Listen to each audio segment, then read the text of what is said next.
કે પુરુષ સાથે લડે, પુરુષ સમોવડી થાય, એ સ્ત્રીઓ એમ્પાવર્ડ છે જ નહીં. એમ્પાવર્ડ સ્ત્રી એ છે કે જેને ખબર હોય કે પતિ બીમાર પડે ને ત્યારે મેડિક્લેમની પોલિસી ક્યાં મૂકી છે, કેશલેસ છે કે નહીં, અને કઈ હોસ્પિટલમાં લઈ જવાનું.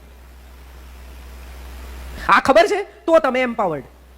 પતિએ કોને પૈસા આપ્યા છે, ક્યાં આપ્યા છે, કેટલા આપ્યા છે, એની નાની નાની ડાયરીઓ કેશના વિડ્રોલની ને કેશના લેવડ દેવડની ક્યાં મૂકી છે, તમે બધાના નંબર છે.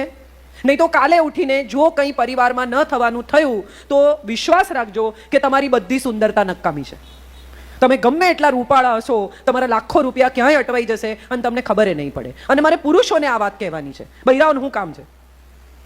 સૌથી વધારે કોઈને કામ હોય ને સાહેબ, તો એ તમારી પત્નીને છે. એનો અધિકાર છે તમારા તમામ વહીવટો જાણવાનો.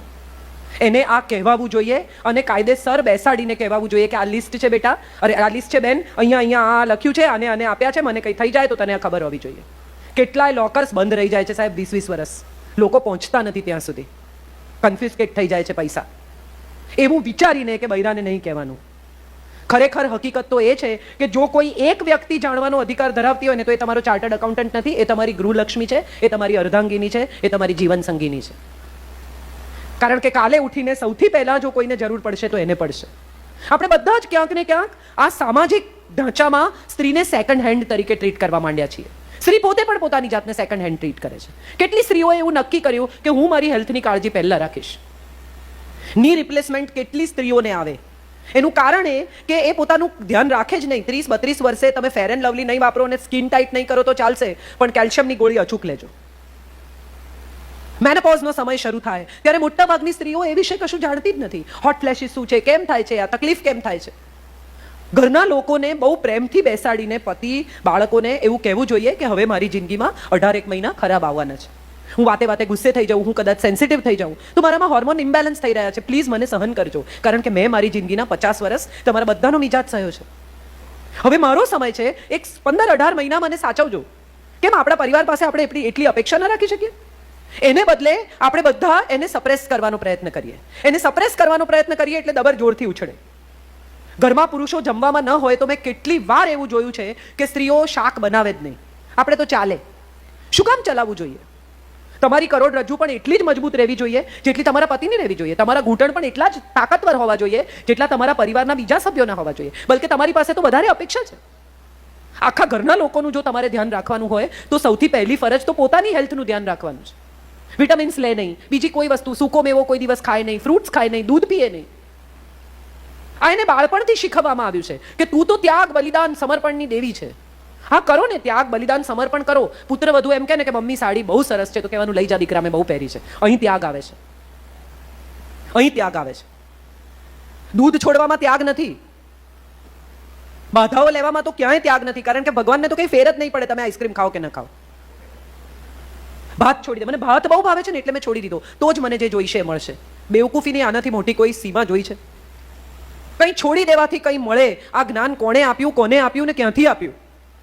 બિનદાસ ભાત ખાઓ, પણ એવું નક્કી કરો કે 3 જણાને જમાડ્યા વગર નહીં જમું.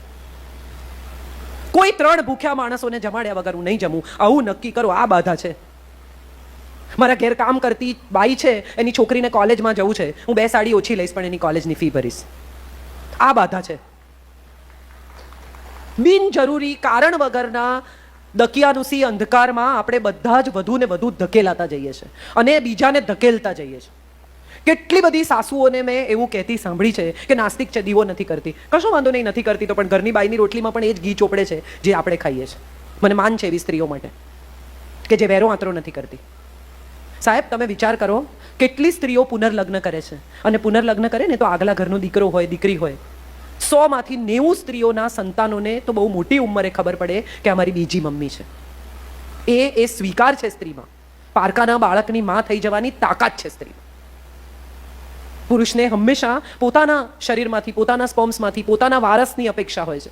સ્ત્રી તો ગમે તેને વાલ કરી શકે. રસ્તે જતું છોકરું હોય ને કોઈક માં મારતી હોય ને તો એ અજાણી સ્ત્રી ઊભી રહી જાય, શું કામ મારે છે, શું જોઈએ બેટા તને? કોકનું છોકરું રડતું હોય તો તરત એક પુરુષ એમ કે છોડને ભાઈ, આપણે શું આમાં પોલીસનું લફરું થશે ને પેલી કે ના ના એમ નહીં, એની માં સુધી પહોંચાડીએ. કોકેશન ચોક સર્કલ નામની એક બહુ જ સુંદર વાર્તા છે. 2 સ્ત્રીઓ વચ્ચે યુદ્ધ થાય છે એક બાળક માટે. બંને સ્ત્રીઓ કહે છે કે બેઉ મારું છે. પેલી કહે છે મારું છોકરું છે, પેલી કહે છે મારું છોકરું છે. ઝઘડતા ઝઘડતા કોર્ટમાં જાય છે. બંને બધી વાત સાચી કે એક કે એને દૂધ નથી ભાવતું, બીજી કે હા એને દૂધ નથી ભાવતું પણ એને સૂકો મેવો ભાવે છે, આ કે એને ઓરેન્જ ભાવે છે, પેલી કે ના એને ઓરેન્જ. આ બંને જણા સાચા. હવે આ બાળક કોને સોંપવું? કોર્ટ માટે બહુ મોટો પ્રશ્ન થઈ ગયો. એટલે ન્યાયાધીશે કહ્યું કે એક કામ કરો યાર, આ બાળકના 2 ફાડચા કરી નાખો ને માને વહેંચી દો. આ મગજમારી મારાથી નહીં થાય. એટલે જે સાચી માં હતી ને એણે કહ્યું કે ના ના ના, એને લઈ જવા દો, મારે નથી રાખવું. જે છોડી શકે ને એ જ પામી શકે, એ વાત સાચી. પણ એમાં ખાવાનું, અમુક પ્રકારની બાધાઓ, અમુક પ્રકારની વસ્તુઓ નથી આવતી. એમાં મનથી છોડવાની વાત છે.